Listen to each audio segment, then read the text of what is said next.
Pour ne rater aucune de nos vidéos, n'oubliez pas de vous abonner et d'activer la cloche.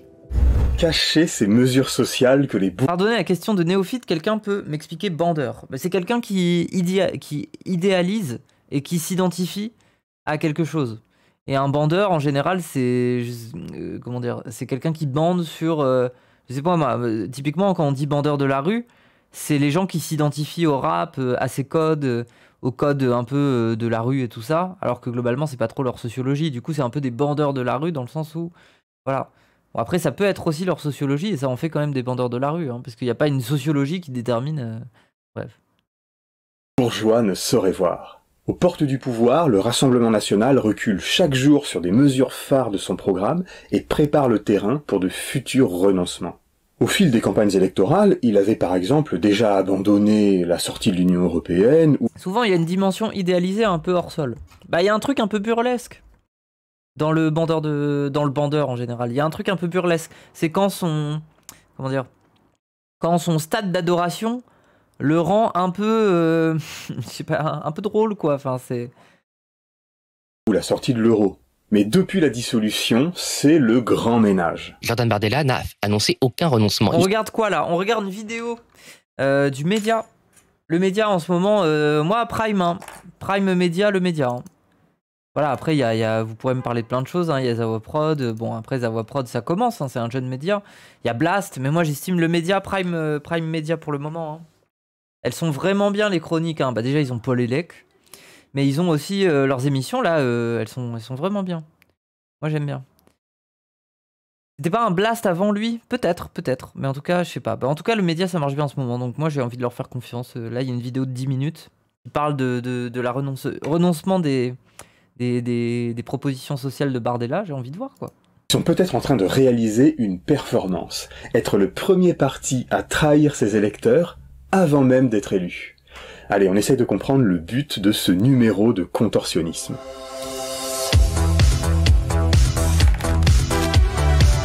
Les gens, je pense que c'est notamment là-dessus qu'il faut faire aussi beaucoup campagne quand vous parlez à des gens. Je refume. Et c'est la première clope du live. Hein. Ouah, bref. Les gens, comment dire, c'est notamment là-dessus qu'il faut faire campagne parce que c'est un bon argument de montrer à quel point ils sont en train là... Exit toutes les mesures sociales, quoi. Il restera plus rien si ce n'est le racisme. Exit toutes les mesures sociales. Mon premier live de toi, tu slay. Merci.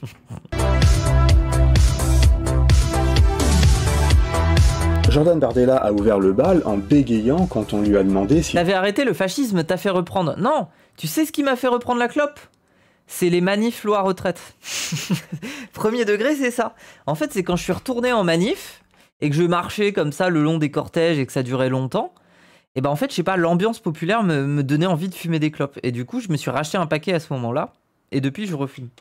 Comptez revenir sur la retraite à 64 ans. Mais nous verrons, excusez-moi, je vais hériter, si nous avons la chance d'accéder à Matignon. Je m'adresse à quelqu'un qui va être Premier ministre. Hein, D'accord, nous allons, et moi j'ai la lucidité et l'honnêteté de dire aux Français que la situation économique... Pourtant, pendant la bataille contre la réforme des retraites en 2023, ils arrêtaient pas de le répéter. Ça sert à rien de descendre dans la rue avec les gauchos, là, il suffit de voter pour nous. Nous avons toujours été très clairs, nous reviendrons sur cette réforme injuste des retraites portée par Emmanuel Macron. Et là, les porte-paroles du RN n'ont cessé de se contredire. Éric Ciotti, le nouvel allié de Bardella, a fait la grimace. Bref, on ne comprend rien. Le porte-parole du Rassemblement national évoquait une abrogation 2025-2026. On entend parler du début de l'automne.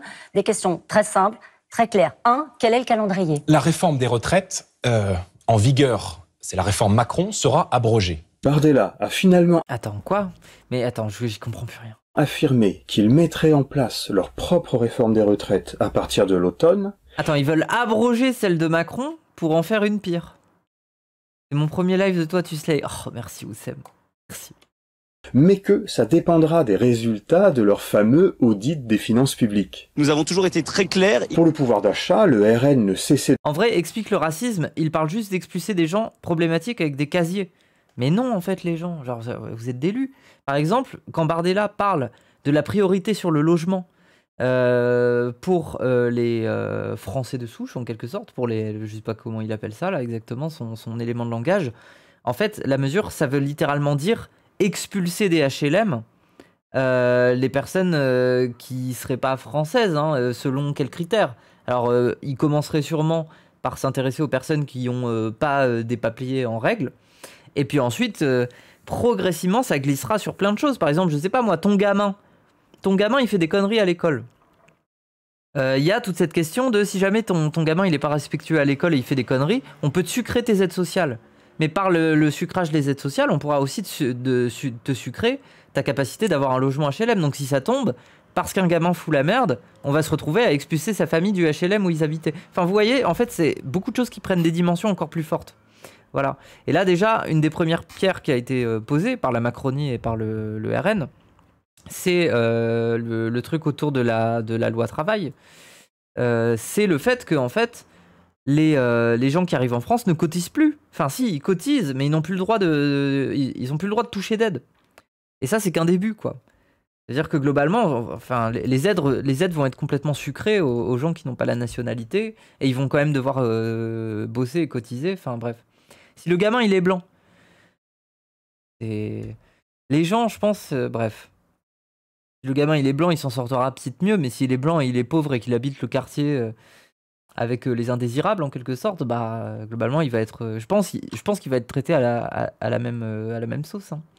Quand j'étais gamine, j'étais immunodéprimée, du coup je loupais 2-3 cours, et même si j'avais quand même de très bonnes notes, on menaçait ma mère de suppression d'alloc. On n'avait pas. Oui, bah oui, classique, hein. Moi j'étais une fouteuse de merde en classe, on m'a fait la même menace. Hein. On m'a dit mais on va te supprimer des trucs, ta mère elle aura plus le droit à ça. C'est faux hein. Mais on a voulu me mettre une pression un peu là-dessus. Juste t'as pas compris qu'il y a trop d'aides pour tout le monde, je travaille dans le social. Il y a trop d'aides pour tout le monde. T'as pas compris qu'il y a trop d'aides pour tout le monde. Je travaille dans le social. Je comprends pas ce que tu veux dire en fait. Il y a trop d'aides pour tout le monde. De répéter qu'il allait supprimer la TVA sur une centaine de produits de première nécessité. Et ça aussi c'est repoussé à un second temps. Bardella ne défend plus qu'une baisse de la TVA sur l'énergie et les carburants dès cet été. Du côté du Rassemblement national, là c'est plus... Travaille dans le social et il y a trop d'aides pour les pauvres. Vraiment, genre, qu'est-ce que tu fais là en fait? Qu'est-ce que tu fais dans le social? Si c'est ce que ta phrase veut dire, qu'est-ce que tu fous dans le social quoi? C'est masochiste hein. Plus difficile à suivre. Alors on hésite entre impréparation paresseuse et flou tactique, adaptabilité, parce qu'on comprend que l'enjeu pour le RN c'est de rassurer, de consolider la fuite vers lui de classes supérieures venues des LR ou de la Macronie. Le RN ajuste son programme à ce nouvel électorat de cadres et de retraités aisés. Pourquoi donner à tout le monde? Mais parce que c'est notre modèle social. C'est comme ça qu'on fonctionne. On cotise pour que la société puisse s'équilibrer. Pour que les gens ils soient pas mis sur le carreau. Pour que, je sais pas, en fait, mais c'est une dinguerie quand même ce truc de donner à tout le monde. Enfin, genre, on va prendre un cas précis, genre le droit à ce que des travailleurs, quand ils sont blessés au travail, ils puissent bénéficier d'une pension pour pouvoir survivre. C'est un truc qui me paraît assez simple, non? Et c'est un truc qui remonte au Moyen-Âge. Moi qui ai étudié un peu la guerre de 100 ans, ça existait déjà. Ça veut dire que déjà dans les corporations, je sais pas moi, des tisserands dans les villes, les gens se cotisaient pour pouvoir payer pour pouvoir donner une sorte de rente aux travailleurs qui ont été blessés. Notamment parce que à cause des produits chimiques et tout ça, il y avait soit des maladies pulmonaires, soit des gens qui devenaient aveugles précocement. Je suis d'origine étrangère, je t'assure, c'est pas comme ça dans tous les pays et ça fonctionne très bien. Bah oui, mais on le défend notre modèle social. Genre c'est pas parce que c'est pas comme ça dans tous les pays qu'on n'a pas envie de le défendre, c'est grave de dire ça. Toi tu nivelles par le bas en gros. C'est-à-dire qu'on a un modèle social qui fonctionne bien, qui tient, et toi tu nivelles par le bas. Toi tu dis il faut que tout le monde souffre comme ailleurs. Et donc cela fonctionne bien dans le pays. Bah oui, ça fonctionne bien, je veux dire, genre la sécurité sociale ça me semble bien fonctionner quand même, non? Je sais pas, et fraîchement conquis en jouant la carte du sérieux pour rassurer les milieux d'affaires. Genre je veux dire, est-ce que... Attends, ça commence à me dire oui, ça fonctionne dans d'autres pays et tout ça. Moi j'ai pas envie de vivre dans un pays comme l'Amérique où il y a des prolos, parce qu'ils ont pas de thunes, ils s'opèrent sans anesthésie eux-mêmes les dents pour éviter d'aller payer un dentiste. Hein. Ou alors, je sais pas moi, des prolos qui font un gosse et ils se retrouvent avec un gosse qui a des problèmes de santé et ils se retrouvent avec une dette de 40 000 $ à rembourser à un hôpital parce qu'ils peuvent pas être pris en charge. Genre vous vous rendez compte quand même que c'est comme ça que ça fonctionne aux USA par exemple. Désolé, mais non. Je préfère défendre mon modèle social, mais genre, à corps et âme, quoi. Je me battrai pour lui. Genre, c'est désolé. C'est trop grave. C'est trop grave. Et... Alors quoi d'autre? L'augmentation des salaires des enseignants. Également remise à plus tard. Merci, On est Ecos. tenté de dire qu'il renonce à son programme social, à la partie parfois qualifiée de gauche. Mais en fait, si on était déjà attentif, on voyait que beaucoup de ces mesures étaient déjà faussement généreuses. Par exemple, l'abandon de la mesure favorable aux jeunes, l'exonération de l'impôt sur le revenu pour tous les actifs jusqu'à 30 ans. En réalité... L'exonération de l'impôt sur le revenu pour les jeunes, ça me fascine un peu. Genre, quel jeune paye l'impôt sur le revenu, quoi. Bref. Ce cadeau, de toute façon, n'aurait profité qu'aux 10% d'entre eux les plus aisés. Tout ça sent un peu la confusion. Déjà, avant les européennes, le RN avait promis qu'il rendrait public son livret économie. On l'attend toujours. On va éviter de Par contre, tous aussi bien à droite qu'à gauche, vous savez pas débattre avec maturité et sérieux, toujours obligé d'employer un ton condescendant insupportable ou de répondre à base d'ironie sans rien apporter au débat. Grandissez, on n'est pas en train d'élire un délégué de classe. Mais attends, mais c'est toi qui me dis ça alors que je suis une meuf trans. Si demain je vais aller débattre avec un mec d'extrême droite, c'est ce qu'il va me dire tout le débat. Hein. Il va me dire sale pédé, ou des trucs comme ça. Le débat va être de ce niveau-là. Moi, désolé, effectivement, quand je parle, je me sens animé, j'ai des idées, je les défends et ça me semble important. Et du coup, je suis animé par tout ça en fait. Parce que j'ai peur, parce que je suis optimiste, parce qu'il y a plein de raisons qui font que je suis animé par des choses. Si pour toi un débat c'est frustrant parce que les gens ils parlent avec leur cœur, mais ne débat pas en fait. Alors désolé, mais ce n'est pas un débat avec ton prof sur le programme du cours. C'est un débat sur l'avenir du pays en fait. C'est un débat sur l'avenir des gens. Bien évidemment que les gens ils vont être énervés. Bien évidemment. Et si t'es trop fragile pour débattre, ne débat pas. Mais c'est tout. Parce que t'es pas armé pour le faire. Oui. Vous verrez bien quand on sera au pouvoir. Votez pour nous. Quant au livret défense du programme de Marine Le Pen, il a subitement disparu du site internet. Il prônait notamment une alliance avec la Russie. Ils n'ont pas écrit leur programme avec un stylo, ils l'écrivent avec une gomme. La méthode Bardella consiste donc à repousser les sujets qui fâchent. Il faut dire que l'équation électorale du RN est de plus en plus difficile. Il est présent en masse dans toutes les couches sociales, donc son électorat devient de plus en plus hétérogène. De sorte qu'au-delà des marqueurs communs, pessimisme sur l'avenir du pays, rejet des élites, immigration, ces demandes deviennent de plus en plus diverses et contradictoires. Plus le RN se rapproche du pouvoir, plus il aura du mal à satisfaire l'ensemble de ces demandes. Une des explications du fait qu'il n'y a pas d'augmentation directe des salaires revendiqués, qui ne parle pas beaucoup des conditions de travail, du management, de l'organisation du travail dont souffre une grande partie des classes populaires, c'est parce qu'il y a une autre partie beaucoup plus traditionnelle de l'électorat qui vient du Front National, en fait, qui est la boutique, les petits patrons, les artisans commerçants. Et donc là, ils sont dans une contradiction de faire cohabiter deux types d'électorats aux intérêts contradictoires sur les questions du travail. Mais c'est pour ça qu'ils prennent les gens pour des cons, quoi. Ça y est, ça veut dire que ton prolo raciste, une fois qu'il a voté pour toi, le social, tu le balayes, tu t'en fous. En fait, tout ce qu'ils attendaient, c'est que des grands patrons viennent les voir en leur disant « Bon, apparemment, c'est peut-être vous qui allez être élus. On veut bien discuter de vous, on veut bien discuter avec vous pour être vos alliés, pour que dans nos entreprises, dans nos cercles de relations, dans notre lobbyisme, on soit capable de vous défendre, vous et votre politique. On veut faire alliance avec vous. » Et maintenant, ça y est, quoi, le social passe à la trappe. Il leur fallait que ça, hein. Ils attendaient juste ce signal. Hein. Alors le RN nourrit le flou pour avoir à se dévoiler le plus tard possible, en surexploitant l'élément de langage dans un deuxième temps. Dans un deuxième temps, oui, et c'est à peu près à l'automne, oui. Quand? D'abord, à partir de l'automne. Dans le langage rassembliste, ne dites pas se chier dessus, dites reporter à plus tard. Depuis quelques jours, vous et votre parti, vous avez supprimé ou ajourné des mesures phares de votre programme. En voici quelques-unes. L'exonération d'impôt sur le revenu pour les moins de 30 ans. Baisse TVA sur les produits de première nécessité. Oh, putain. Port du voile, préférence nationale. Ils ont enlevé le truc du port du voile. De l'impôt sur le revenu pour les moins de 30 ans, la baisse de la TVA sur les produits de première nécessité, l'interdiction du port du voile, Pourquoi ils ont enlevé l'interdiction du port du voile, tiens? Préférence nationale, la liste n'est pas exhaustive. Pour justifier les reports ou les abandons, 3 contraintes sont mises en avant. D'abord l'excuse budgétaire. L'audit... La gueule du programme, c'est terrifiant. Ouais, mais c'est précis un peu que le truc sur la préférence nationale, qu'ils ont déjà un peu obtenu avec Macron, et le truc sur l'interdiction du port du voile, ils l'ont enlevé. C'est devenu Le port du voile. Le port du voile sur les bateaux? Non. C'est anticonstitutionnel. Je sais pas, à mon avis, ils l'enlèvent pour mieux la faire revenir durant leur règne. Hein. Enfin, en tout cas, c'est ce qu'ils imaginent. Des comptes publics que Bardella promet de lancer s'il arrive au pouvoir permet de tout remettre au lendemain. Mais du fait de la politique qui a été menée par Emmanuel Macron et Gabriel Attal, qui s'apprête à léguer un pays à 3 000 milliards oui, c'est dans l'optique de se faire accepter. d'euros de dette. Mais c'était les mêmes ordres de grandeur il y a 2 ans. C'était 2800 milliards de dettes, oui. Aujourd'hui 300 milliards d'euros. C'est le même ordre de grandeur. Non, monsieur Boulot. Là, c'est très banal. Il parle comme n'importe quel Premier ministre qui tente de se défausser sur le gouvernement précédent. Deuxièmement, l'excuse institutionnelle. Il y a une occasion historique d'inverser le cours de l'histoire, de changer la politique dans notre pays et de changer de cap. Mais pour cela, moi, j'ai besoin d'avoir une majorité absolue. Même si j'y... De toute façon, les gens, franchement, hein, ils n'ont pas besoin de mettre ça dans leur programme.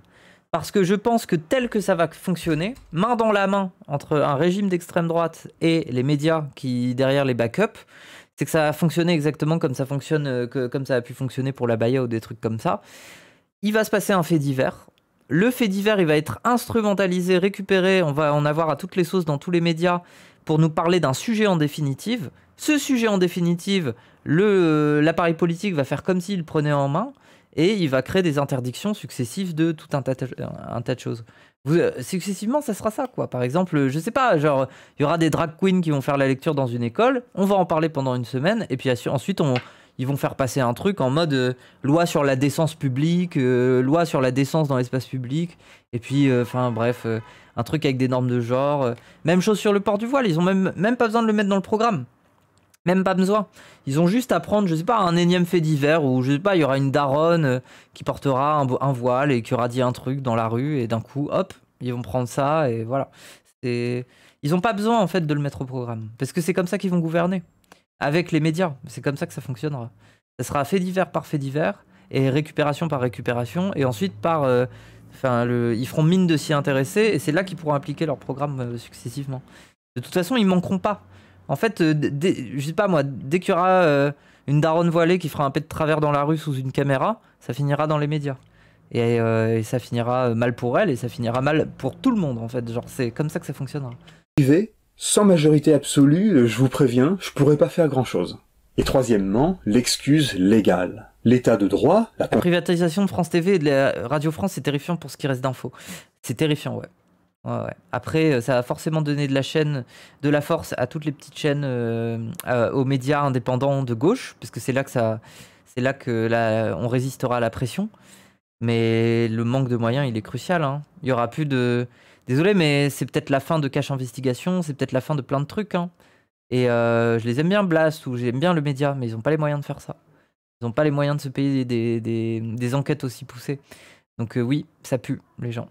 La Constitution empêche de pousser certaines réformes, par exemple sur la préférence nationale ou sur l'expulsion systématique des délinquants étrangers. Sa proposition d'expulser systématiquement les clandestins délinquants et criminels étrangers.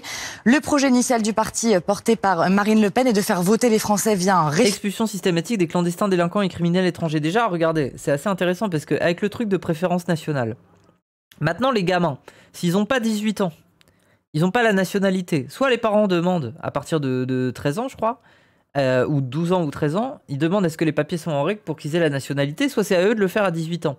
Sachant qu'à 18 ans, ils le font pas forcément. Hein. À 18 ans, tout le monde n'a pas la lucidité de se dire « Ah tiens, je vais aller en mairie pour le faire ». Surtout quand tu grandis avec un sentiment de défiance pour le pays où tu habites parce que tu as l'impression qu'il est full raciste. Des fois, tu as un peu cette fierté de te dire « Bah non, je vais pas aller lécher leur cul et aller chercher ma nationalité directe à 18 ans ». Toutes ces situations un peu complexes, c'est ça les criminels étrangers. Quand bien même, ça sera des gens qui seront nés sur le sol français, hein. Des fois, on va peut-être trouver un moyen de les renvoyer dans un pays qu'ils connaissent pas. Je sais pas. On va arriver dans des configurations un peu comme ça. Hein. Ça va être de l'épuration au cas par cas précis. Et puis des lois passeront pour que cette précision s'agrandisse. Bref. Référendum. Problème, le référendum est un pouvoir présidentiel. Alors c'est vrai, mais l'embrouille c'est que, en fait, même en situation de cohabitation, Vous n'avez pas compris, gauche comme droite, c'est que tant qu'on ne sort pas de cette UE mortifère, ils ne pourront rien faire à part des mesurettes inutiles. Ouais, mais en fait, c'est la vie UPR à la con, moi, il me saoule un peu en fait. Genre, nous, on essaye d'avoir comment dire, On essaye d'être anti-capitaliste. L'UE, ça n'est qu'une incarnation, ni plus ni moins, du capitalisme, en fait. Genre, sortir de l'UE, ça ne suffit pas. Il faut sortir aussi de plein de relations internationales, commerciales. Il n'y a pas que ça, en fait. Genre, c'est un peu... Franchement, c'est trop simple. Enfin, bref. Le gouvernement peut faire énormément de choses. Bref, on a un candidat qui aligne à l'avance toutes les raisons qu'il aura, dans quelques mois, de renier ses promesses. C'est aussi une manière de déjouer le piège mis en avant par les macronistes, le laisser faire de la merde pendant 3 ans, décevoir ses électeurs, puis perdre en 2027. Bon, la plupart de ces retournements de veste portent sur des sujets socio-économiques. Il est probable que le RN fasse le pari qu'il conservera de toute façon les électeurs mus par le ressentiment et la colère, le vote des... Ça ne suffit pas, mais c'est juste la base pour appliquer vos mesures gauche comme droite.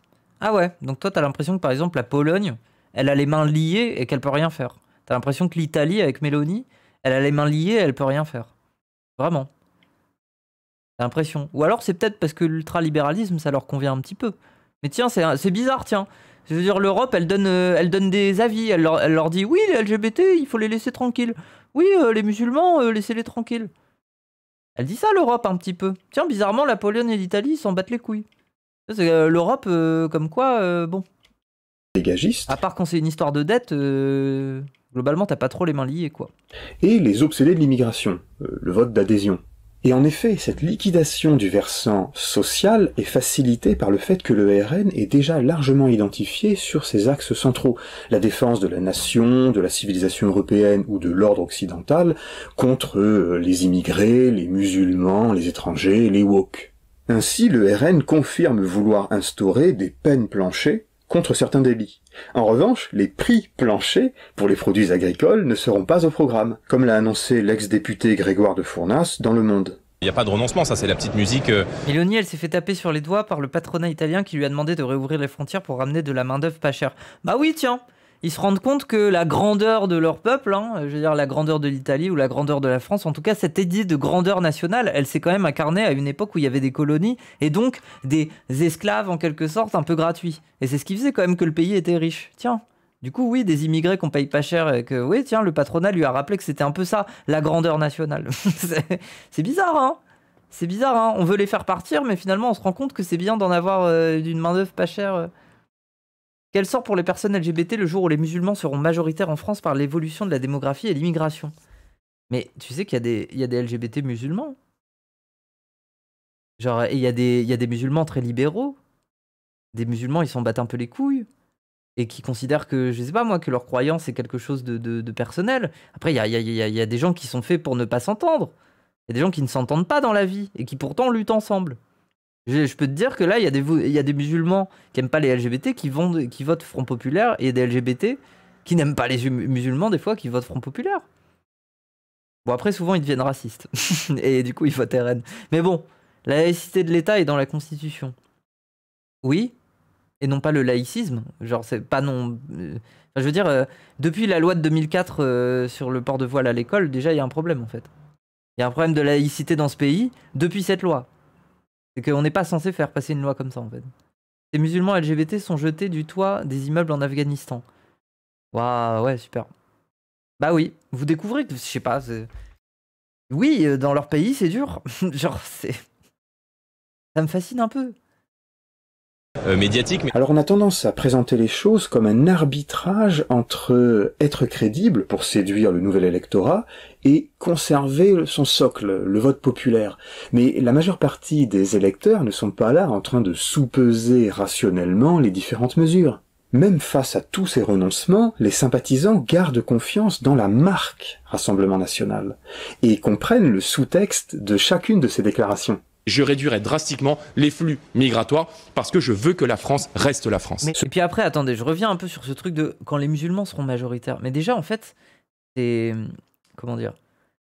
Déjà, il faut considérer que dans un espace public comme le nôtre, où des musulmans arrivent dans ce pays-là, en soi, il y a toujours des formes de schisme. Alors, ils ne sont pas incarnés, ça veut dire qu'il n'y a pas d'un coup une église, en quelque sorte, pour reprendre la chrétienté, une église différente, une sorte d'obédience différente qui viendrait comment dire, réviser la manière de prier, de croire et tout ça. Mais par contre, forcément, dans un espace social défini, la croyance se modifie et s'adapte en fait.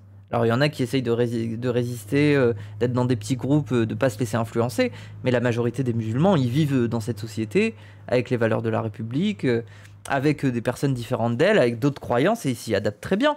Et en fait, je veux dire, la population se mélange aussi, enfin, genre c'est pas juste les musulmans qui sont un truc homogène, qui vont se répandre et qui vont être majoritaires en fait. C'est aussi des mariages, c'est des métissages, c'est des cultures communes qui se fabriquent. Je veux dire, il y a même des gens d'extrême droite pour aller à des concerts de rap et bander sur des rappeurs.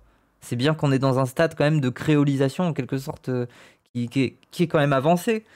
Notre culture, elle a été influencée par tout ça. Enfin, vraiment, c'est cet imaginaire de le musulman homogène qui reste entre lui, communautariste. Genre vraiment, il se mélange jamais. Il n'existe pas dans l'espace public. Il reste chez lui, avec les siens. Et c'est lui qui va se multiplier. Genre vraiment, vous pensez comme ça, quoi. Et vous vivez pas dehors, vous sortez pas dans la rue, quoi. Vous voyez pas la vie des gens. Les gens, ils se mélangent, les gens, ils vivent ensemble. Enfin, bon. Le sous-texte, c'est que le RN trouvera toujours le moyen de faire valoir leurs droits supérieurs de Français de souche en instaurant une inégalité de droits dans l'accès au logement, à l'emploi ou aux prestations sociales. On dit, même finalement, si ça continue... Il n'y a pas des musulmans qui votent RN? Bah si. De partir en décrépitude avec nous, avec le RN. Oui, il y en a même, oui, voilà. Au moins, vous ne serez pas les plus bas socialement. Les immigrés, leurs descendants, très probablement, ils vont passer après vous. Il va y avoir des mesures discriminatoires qui vont être mises en place. Ne vous inquiétez pas, d'une certaine manière, au moins, vous ne serez pas, du coup, les plus stigmatisés. Donc du coup, comment expliquer tout ce flou, ces ajournements ou ces renoncements? L'hypothèse de l'incompétence, de l'impréparation n'est bien sûr pas à négliger. Mais on peut y voir un élément rationnel, stratégique, proposer à la classe dominante un pacte. Nous avons trouvé la formule politique pour assurer la concorde nationale, la conciliation entre les classes populaires et le petit patronat. Alors que LFI, par exemple, veut réactiver la lutte des classes et les macronistes se montrent incapables d'assurer l'ordre dans un simple consentement. Ils sont en train de dire « c'est le nationalisme ou le chaos ». Et je ne veux pas qu'on oppose les petites, les moyennes, les grandes entreprises, aux salariés, aux artisans, aux commerçants. La grande bourgeoisie considère que... D'accord, mais c'est déjà le cas. Le programme Le Pen-Bardella n'est pas pro-business. Mais c'est pas grave, ça pourra le devenir plus tard. Là, ce qui compte, c'est que le RN est en train de démontrer sa capacité à assurer une paix sociale. En accrochant les classes populaires à un projet nationaliste, y compris lorsqu'il revient sur les promesses sociales qu'il leur avait faites. Bah oui. Mais c'est pour ça, c'est un exercice d'équilibriste qu'ils sont en train de faire quand même. C'est-à-dire qu'en en épurant progressivement des mesures sociales, en fait, ils testent leur électorat. Ils voient à quel point les gens sont cons. À quel point les gens vont être capables de finir quand même par avoir un vote qui du coup est raciste et n'est plus social en soi, quoi. Mais c'est une belle performance, hein. On est des crétins quand même, hein. Bref. C'est pas réjouissant. Merci Emodem pour le raid, bienvenue les gens. Bienvenue. Bon, on était sur la fin d'une vidéo du média. Mais à la semaine prochaine.